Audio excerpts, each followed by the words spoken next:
Today, Netanyahu laying out his three-part plan in a Wall Street Journal op-ed.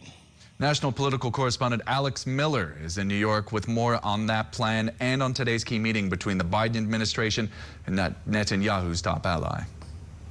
Well, Prime Minister Benjamin Netanyahu says that he's not planning to scale down this war anytime soon because he wants to meet all three of those points: eradicating Hamas, demilitarizing Gaza, and depoliticizing Gaza. He says if those can be done, then they can have peace in the region. Now, this is a very tall order because of the way that Hamas operates. Now, if they want to demilitarize it, they have to get to those military hubs, many of which we know are stored in schools, in hospitals, in mosques. That's where Hamas stores its weapons. And according to Netanyahu, that really makes it difficult for them to decrease the amount of civilian casualties. We know that Hamas also uses their civilians as what Israelis call human shields, and that makes it even more difficult. Now, when you look at the idea of politicizing Gaza, what's going to happen the day after this war is over? Israel has made it incredibly clear that they do not think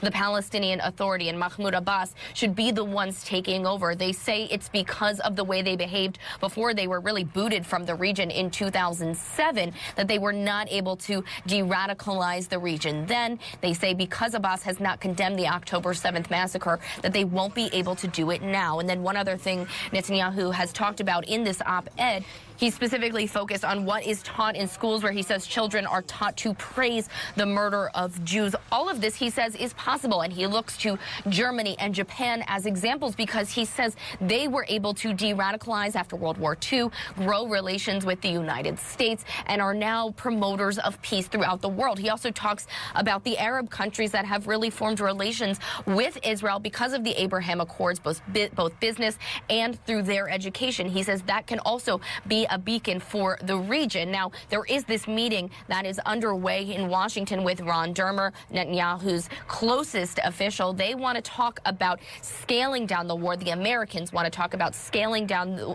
the war in southern Gaza, particularly minimizing civilian casualties. But Israel also needs to talk about the day after plan. That is something that the United States really wants to discuss, what this is going to look like after the war is over. Listen to what another official had to say. So we've been having really good conversations with the administration since this crisis erupted on October 7th. A close friend of mine said he's never seen the level of dialogue with the United States as close, as intensive as it is to now. And as you've heard repeatedly, we in the United States share common goals. Israel has the right and the obligation to defend itself against this Hamas terror threat. Israel and the United States want to see Hamas destroyed. We want to see a new reality in the Gaza Strip.